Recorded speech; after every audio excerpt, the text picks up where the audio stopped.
Chapter 16 to 17. Todoroki wasted no time in his assault, rapidly conjuring a wave of ice towards his opponent. But compared to the glacier he summoned against Tokoyami, it was a tad underwhelming. His opponent's response, on the other hand, was anything but. In a flash of green, Izuku circled around the blast and delivered a powerful uppercut to Todoroki's chin, knocking the heterochromic teenager down. Izuku then skirted to where his opponent lay and seized his right arm with both hands. In a momentary burst of panic, Todoroki activated his entire right side, creating a shell of ice around him that forced Midoriya back, else risk getting encased. Todoroki rubbed the point where Midoriya had struck him, shivering ever so slightly at the momentary overexertion. He's being aggressive. Smart strategy. Best way to defeat someone with overwhelming power is to make it difficult for them to even use it. But he's never been this aggressive out of the gate before. Todoroki eyed the greenette carefully, connecting with his hardened gaze. That look in his eyes, what is that? 15 minutes earlier. Izuku gasped as Eri's horn started sparking and glowing. He could hear the others, namely his mother and recovery girl, yell in surprise and shock, but the noise sounded garbled to him. Then his body suddenly felt very hot. Unbearably so, in fact. As if his very skeleton was being melted.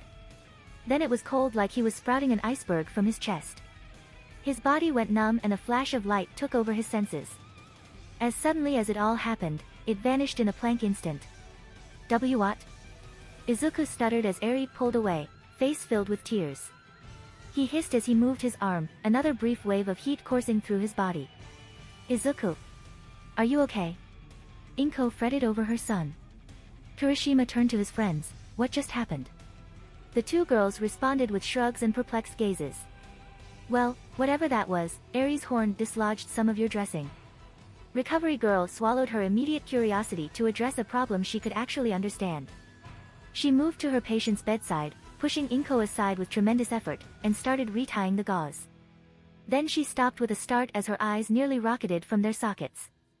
The flesh that had been marred by burns, bruises, and cuts not 5 minutes ago, was healed. It wasn't even slightly pink like new skin tended to appear, it blended in perfectly with the rest of his body.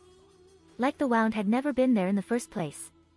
Adrenaline and a hint of excitement running through her body, recovery girl forced Izuku to sit forward, perhaps too forcefully, and examined his back where the worst damage had been done. Once more, his skin was restored.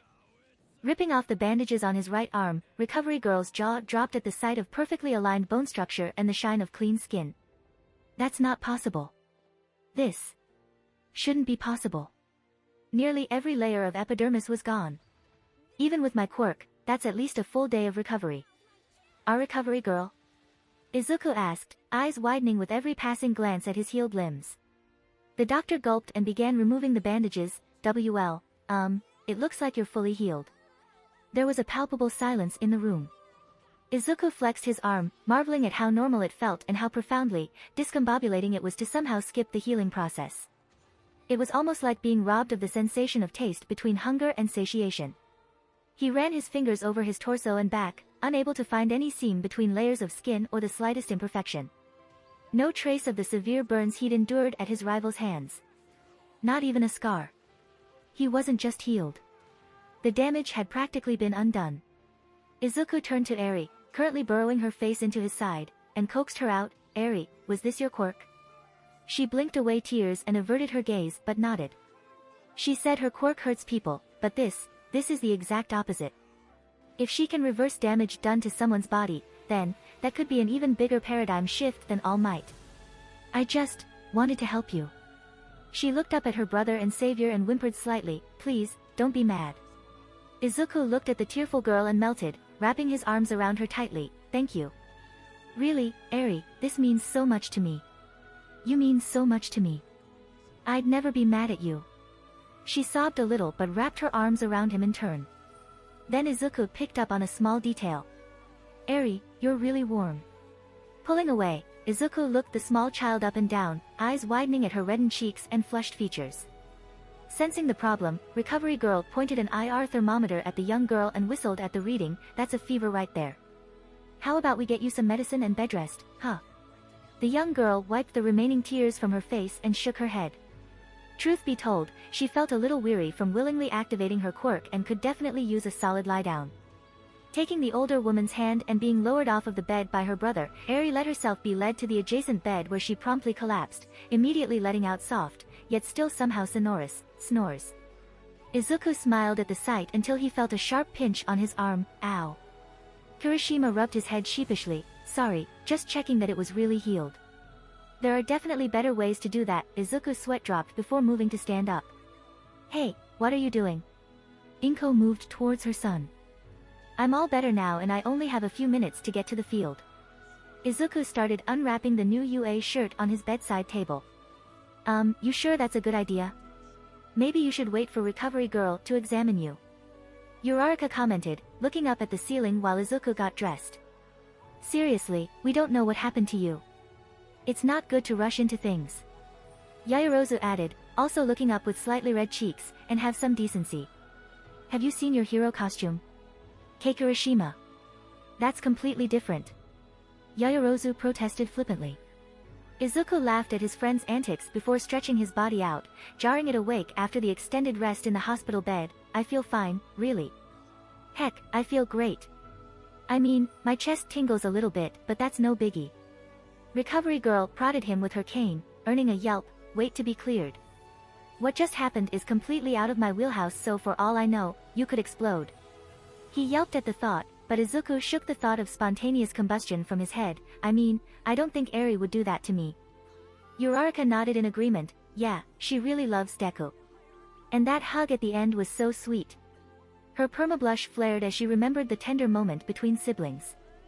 Kirishima thumbs upped. Yeah, that was so freaking sweet, dude. The oldest woman shook her head with a groan. It doesn't matter how, admittedly sweet it was. It's an unknown and that means I need to conduct tests. Recovery Girl, please. Izuku practically begged. I don't have any problems, so just let me go. She tried to steel herself, but that pleading stare was unbearably nostalgic to a certain daft, yet courageous blonde would continuously and repeatedly push himself to the point of complete exhaustion in his fervent pursuit of becoming a symbol for society. I'm going to regret this. You said you had some chest discomfort. Jay, just a weird feeling right here. Kinda like pins and needles. Well, if it's not causing you pain, then I guess you can go participate dash. Izuku dashed out of the clinic before Recovery Girl could squeeze out the last part of her sentence, leaving a rushed thank you behind as he raced to the field. Present time. Todoroki conjured another wave of ice, this one smaller but quicker. Rocketing towards the greenette, the crackling ice surged over his head and cascaded downwards like an avalanche. In response, Izuku jumped over the ice and started jumping from peak to peak like the craggy surface was a series of disjointed stepping stones. I can track the imperfections in the ice now and find footholds. Then, right as he was about to catch the stunned Todoroki with another attack, Izuku suddenly jumped far harder than he expected, soaring over his next foothold and his opponent. Quickly adjusting once he landed on the ground, Izuku jabbed at Todoroki, glancing the other teen on the cheek. What was that? I completely overshot where I was aiming, mentally berating himself. Izuku prepared another assault on Todoroki, only for the latter to seize his shirt and throw him over the shoulder while simultaneously ejecting ice from his right hand, producing a rather powerful force that sent the smaller teen flying back to his side of the field. Todoroki wasted no time in establishing a breathing pattern, flexing his abdominals on the exhale to completely drain his lungs, then relaxing them for the inhalation. In this way, he felt his torso warm up considerably, which gradually spread to his right arm. Managed to get some ground back there. It looks like he's trying to avoid my attacks and then use speed and surprise to catch me off guard with a decisive blow. Well, two can play at that game. With another wave of his hand, Todoroki sent another flurry of ice at his opponent. Once again, Izuku avoided the attack and dashed to the side, angling his body for a mad sprint across the field. But in that moment, Todoroki ran forward, his right leg conjuring a ramp of ice that carried him up and over Midoriya. The latter reacted quickly, as always, but the mist and glistening ice reduced his visibility considerably, as according to the former's plan. In his opponent's moment of weakness, Todoroki's leg kicked Midoriya's head to the side before his right arm seized Midoriya's and subsequently froze the entire appendage in a straight bar of ice. Gah! Izuku winced at the sudden and bitter cold before leaping away from the cloud of mist to collect his bearings. Damn it! His judgment, application, reactions, everything about him is excellent. He tried to flex his right arm out of the ramrod straight position it was frozen into, but could only crack the ice slightly, even with full cowl. I could probably break it if I used the Chidori, but that'd damage my skin. Maybe if I hit it against something. He smiled as a plan started taking shape. Charging forward without waiting for an attack, Izuku pulled his right arm back, feeling his center of gravity shift from the ice's added weight and adjusting accordingly. Todoroki ceased his warming exercises and conjured a wall of ice. However, Izuku used his right arm like a hammer and broke through the barrier, simultaneously shattering most of the ice on his arm. Time to clean up the rest of it. He gave a quick momentum-building spin and slammed his arm right into Todoroki's side, knocking the team back several meters with an audible slam. Todoroki gasped and clutched his right side. Definitely broke some ribs. So much for the breathing exercises that he stood with some effort, only for strong hands to grasp his right arm once more. Instinctively, he again created an ice shell around his body. Then there was a flash of green, the cry of an eagle, and Todoroki was sent flying towards the grass, saved only by a last-second ice wall from his leg. Dazed, he tried to evaluate the damage. Humerus is broken for sure. I should be able to use ice if I don't move my shoulder and stick to the forearm. But this. And the ribs? He's making it really difficult to use my right side. With a start, Todoroki locked eyes with his opponent. Midoriya was panting noticeably. His right arm was red and raw from the ice, and it appeared that he also used the same hand for his explosive attack based on the bleeding. But his expression was so satisfied. Why are you doing this? Todoroki grit his teeth through the pain of standing up. What? You're targeting my right side. You could have gone for the head and done more damage, but instead, you're trying to disable me. Why? You know why. Izuku ran forward. Todoroki might have felt cold, but his blood ran colder. What is this? What's his deal? He activated his right leg and skated around the field, propelling himself forward on a steady stream of ice. Midoriya's got a strategy. He knows Todoroki's power originates from his right side, so that's where he's focusing his efforts. Aizawa dryly remarked. Ooh. And what's your take on that, Eraserhead? Miss Joke responded, her grin positively shit-eating. The mummified hero glared at his co-commentator. Why don't you take this one?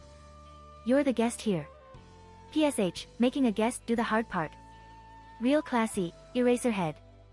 This is why I left you. There was an audible boo-hoo that passed through the audience at that line. We never dated.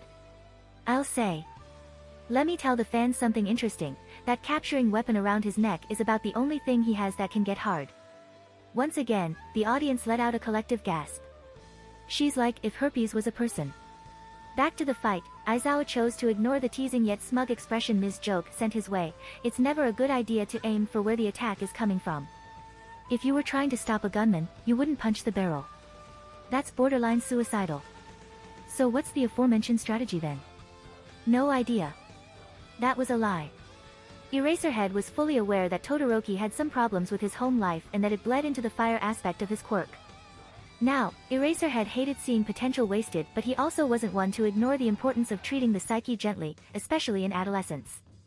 Unfortunately, Todoroki was also so competent that Aizawa really didn't have good enough evidence to assert that not using his left side was actually harming him. I hoped the festival would have challenged you enough to make a change on your own, but it looks like Midoriya's going with tough love. On one hand, Aizawa was somewhat, slightly, marginally, microscopically, impressed, if that can even describe how truly little he felt, that his student was trying to push his classmate. On the other hand, it's incredibly fucking stupid. I can see his moves, he's planning on circling around me. Izuku turned right as Todoroki arced his eyes to shoot straight for him. He's going to jump up. Todoroki crouched slightly like a leopard about to pounce. And he's gonna try to send some ice from his hand. I'll sidestep it, roll under him, and kick him from behind before he lands and can't steady himself. Izuku smiled at his plan and immediately jumped to the side. Right as Todoroki jumped into the air. Shit. That was way too early. What is wrong with me? Izuku mentally berated himself and his premature movements right in time to completely get blindsided by a sudden blast of mist from Todoroki's hand, which was pressed tightly against his body to avoid jostling his broken arm. Mist? Wasn't expecting that. Izuku thought aimlessly before he felt an intense pain in his chest from Todoroki kicking him while conjuring another wave of ice. Thrown back painfully from the blow, Izuku immediately charged the Chidori into his right hand and arced it across the ground, sending several shards of rock and concrete towards Todoroki and hopefully buying some time. Seriously, what the hell? I can't focus on making Todoroki use his right side if I'm too busy moving like a complete moron. He looked around and caught his reflection in a stray shard of ice. With his enhanced vision, he noticed something that made his jaw drop. My Sharingan, there's an extra mark. It took a second for him to register the discovery. If it's activated by strong emotions, then maybe it can evolve from even stronger ones. That'd explain how I could suddenly keep track of Kakin during our fight. But then why are my moves so off right now? There wasn't much time to think for at that moment. Todoroki emerged from the dust and slammed his foot into the ground, generating an omnidirectional wave of ice. Gotta move. Izuku leapt up and away from the area of effect and then some, landing dangerously close to the battlefield's edge. Crap. Crap. Crap. He would have fallen over from the sudden movement had he not dug his nails into the ground to the point that they bled in order to steady himself. I think I get it now. The Sharingan evolved, but that doesn't mean I'm used to it. I'm not used to this much information, so I'm reacting too early or overcompensating in my movements. Todoroki slammed his foot into the ground again, this time sending another wave of ice at the greenette. If I can't use the Sharingan, I'm gonna have a lot of trouble wearing him down. But he's already pretty worn out. It didn't take a Sharingan to notice the heavy buildup of frost on Todoroki's right side or the intense shivering across his body. His chin had a rather nasty bruise. If I try to make him use his right side without the Sharingan, at this point, I'd lose. But if I change my strategy and just try to knock him down with full cowl, I could win. The ice was getting closer and closer. But there's another thing I could do. Using a couple Delaware smashes would definitely pressure him into using his flames. Izuku's instincts urged him to jump, but giving into his unconditioned reactionary impulses, he'd only make things worse for himself. But if I used 100%, even if I beat Todoroki, it wouldn't be my win, but is that even the point? Izuku looked at Todoroki. No, of course it is. All the effort I put in, all the stuff I've gone through to get here, it'd be stupid not to win. Their eyes met. Lonely. Minutes before the match. Izuku raced through the hall to the battlefield, whooshing past the waiting room in spectacular fashion. Aizawa was uncharacteristically generous in giving a grace period at all, but Izuku knew that generosity was probably a one-time deal. Tardiness, especially in the final round of the UA Sports Festival, was definitely out of the realm of acceptability for the famously strict teacher. Which made what happened next all the more inconvenient for the lovable student. Izuku skid to a halt in simultaneous awe and terror as a hulking man in a navy blue supersuit cloaked in fire rounded the corner, staring the greenette dead in the eye. Endeavor. There you are. He was speaking softly, but the number 2 pro hero couldn't hide the deep, resounding boom to his voice any more than he could hide in a dark room. But unlike the comforting security that All Might's overwhelming vocals offered, Endeavor's voice just emanated power and not in a good way. He's so intimidating. Hi. Izuku whispered meekly, the metaphorical fire in his heart ironically snuffed out by the older man's presence. I saw your fights. That's some incredible power you got. Kinda like All Might. I gotta get going. Izuku rushed past, sweating nervously. Is there some sort of genetic trait that makes members of Todoroki's family accuse me of being All Might's illegitimate son? As luck would have it, Endeavor wasn't done just yet. My son has the potential to surpass All Might. He's in a bit of a rebellious phase, but I think you might be able to knock some sense into him. So give it your best shot. He started walking off, each footstep thundering throughout the narrow halls. I'm not All Might. Endeavor turned around, raising a flaming eyebrow. Huh? I mean, that's obvious. And Todoroki isn't you. The fire around the pro hero's face surged momentarily as anger flashed across his gaze. Sensing the changed mood, Izuku hurried off, his own internal fire revitalized with a vengeance. Todoroki's eyes narrowed before widening as his ice was suddenly blown back by a powerful, concussive force. A wave of cold wind soared past the field and the audience, making everyone in the stadium shiver. Geez, what was that? Miss Joke commented, surprise dominating her normally aloof tone. Aizawa's disdain was clear as day in his voice. I think Midoriya changed his strategy. Izuku groaned as he pulled his left hand back, his middle finger red and swollen from the fracture. Damn it, that hurts. But it sure as hell worked. He morphed his pained expression into a wild grin as Todoroki's shocked look came into view. But that surprise didn't seem to last long, quickly replaced by a wild frustration, evidenced by the series of ice streams the latter quickly sent Deku's way. Flicking his index, ring, and pinky fingers in quick succession, Izuku blasted the multidirectional ice away, pure adrenaline and a fair amount of shock blinding his nerves to the pain. That's my right hand gone. He's wearing down really fast now. A couple more attacks like that and he'll have no choice but to use his left side. Midoriya, he's toying with me. With an angry growl that bordered on a roar, Todoroki slammed his right foot and hand into the ground hard enough that the ground cracked slightly. He willed everything he had into this move, at least everything he had left, and it showed. The resulting glacier was truly gargantuan, filling much of the stadium space. You gotta be shitting me. Izuku swore, the delirium from the pain and exhaustion bringing out his inner Bakugo. Cocking his left arm back, he punched forward with his full power, shredding his sleeve in the process of absolutely demolishing the ice and thoroughly ensuring that the tens of thousands in attendance would get a cold the next day from the resulting winds. That's it.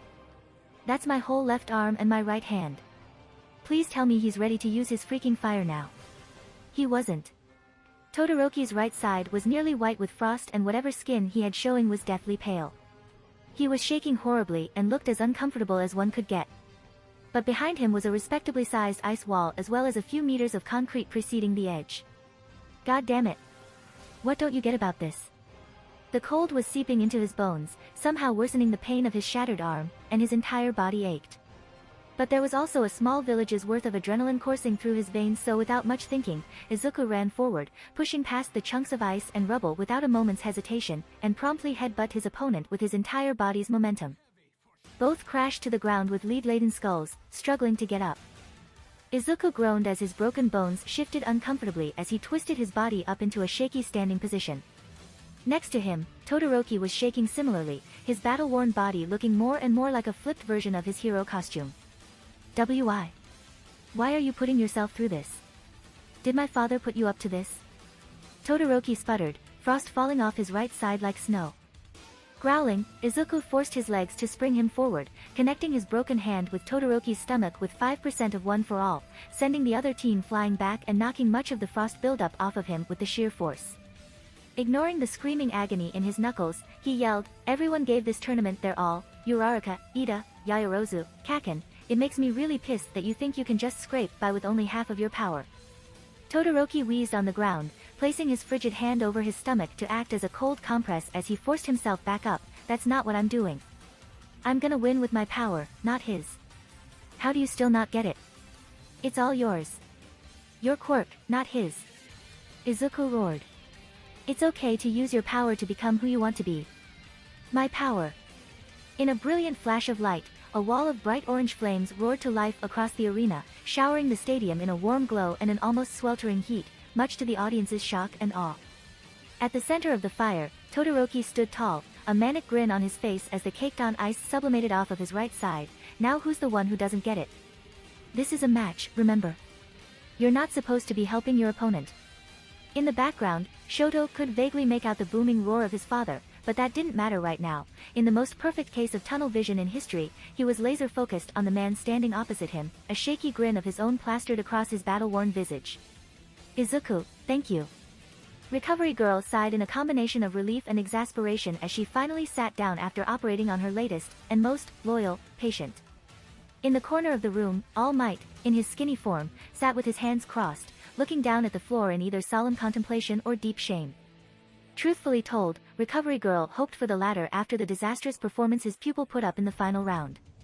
After squandering his impressive lead in the first half of the fight by breaking his bones with 100% of one for all, Midoriya engaged his opponent in an explosive confrontation that left the battlefield pulverized, Midoriya badly battered, and Todoroki the victor.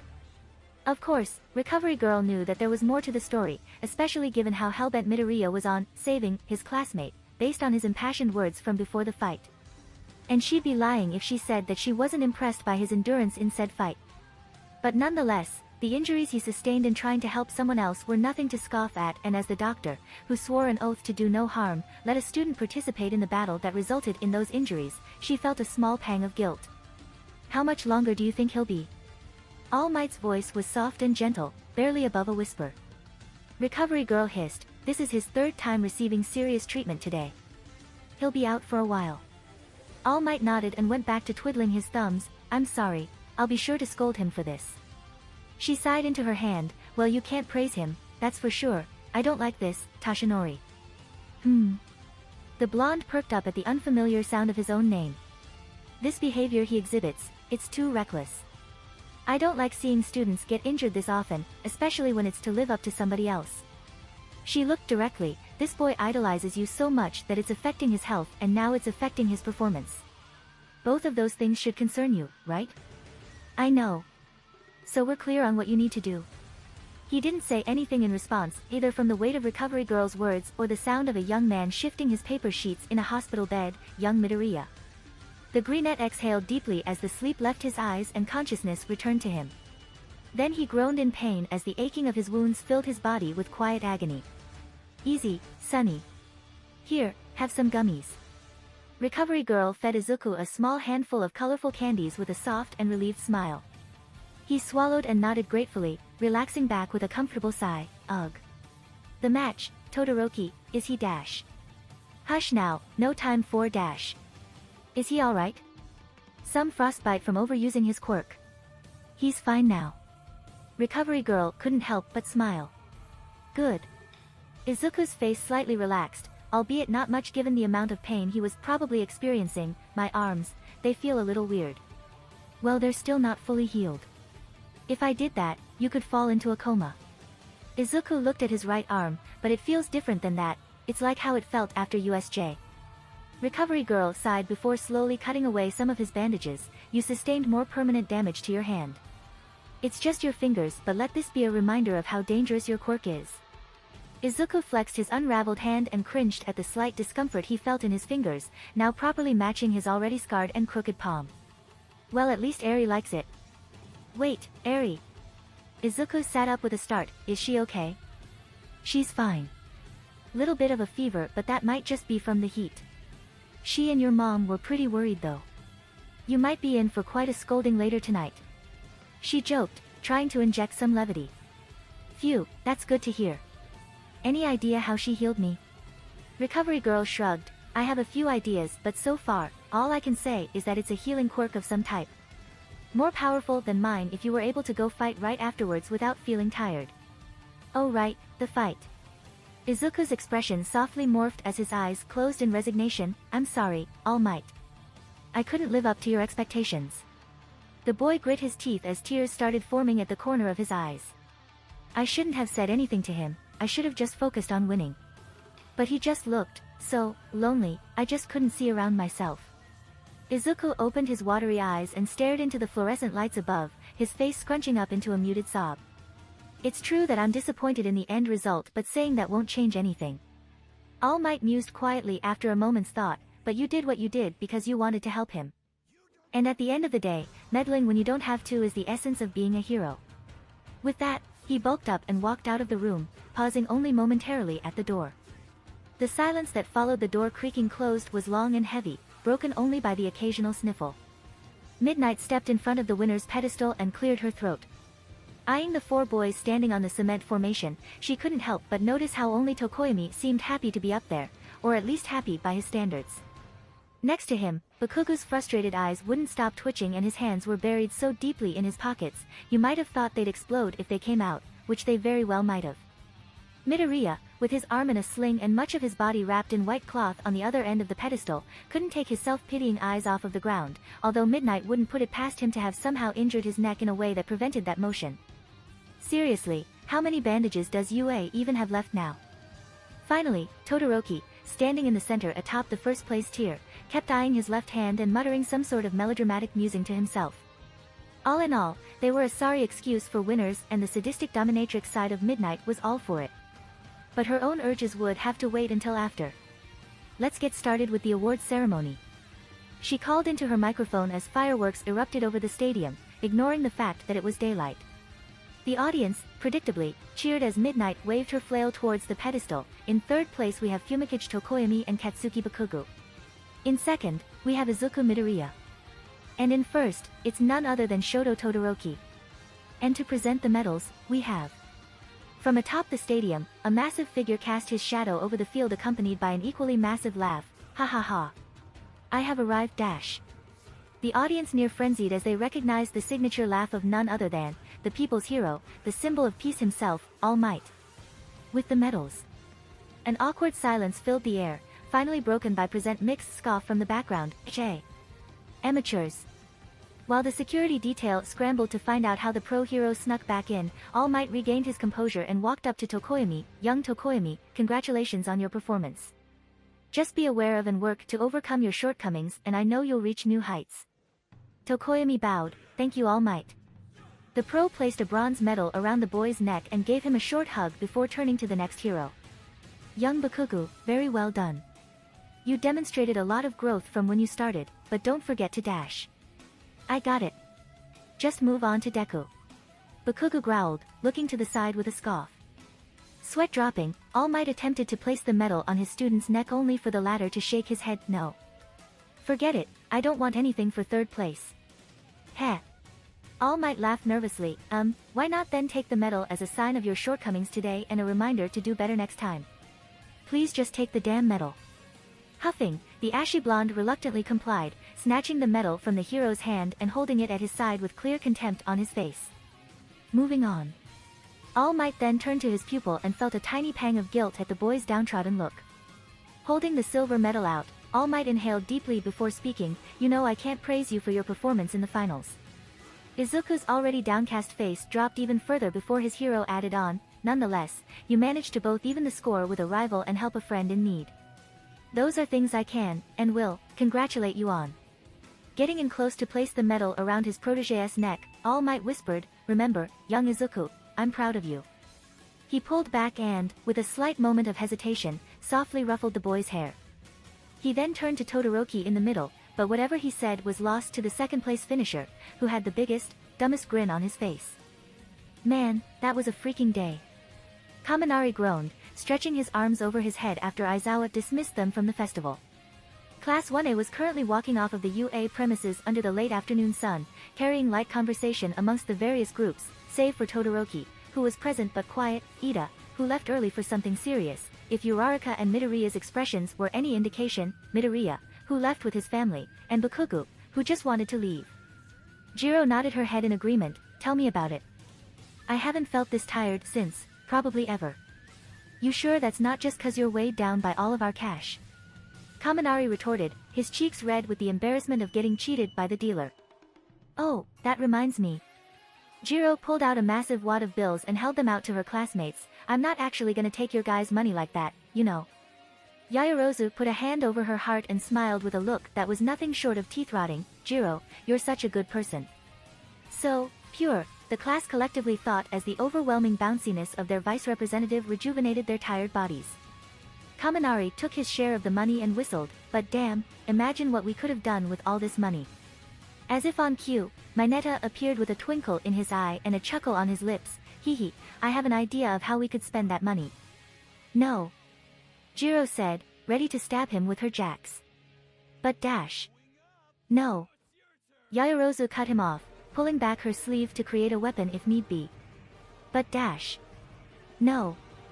Tsuyu added, slapping him across the face with her tongue for good measure. Let's throw a party. Mineta said hastily before taking refuge behind Kaminari's leg before anybody could hit him. To his surprise, however, he was met with resounding, if not tentative, nods. That could actually be pretty fun, Zero grinned. I could make snacks. Sato exclaimed excitedly as he began mentally recalling recipes. I have some good playlists. Jiro added with a smile. Ooh, this sounds really good, guys. Ashido and Hagakure jumped up and down with excitement. Even Todoroki looked mildly interested at the prospect. A party? Izuku muttered as he opened his phone. What's happening? Inko asked from next to him on the train. He showed her the text message he received from Kirishima, looks like we're having a class party tomorrow. Can I go? Wiping away the tears that started accumulating the second she saw that her son got a text from a friend, Inko nodded profusely, of course. Do you need me to drive you? What about clothes? Should I cook something for everyone? What are their allergies and restrictions? I think it's fine, Mom. He waved his left hand to calm her down while the other one, still wrapped in a cast, rested on the gently oscillating shoulder of his sleeping sister. I can't believe it's only been a little over a month since you started at UA. So much has changed. Inko mused, looking fondly at her two dependents. Izuku chuckled, yeah, Eri really threw us for a loop, huh? But she's really grown quick, right?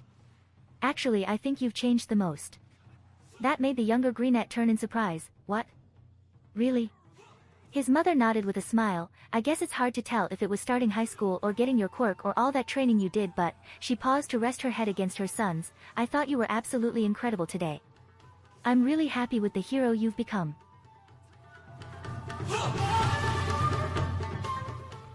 If you like this content, don't forget to like and subscribe. See you later, bye bye.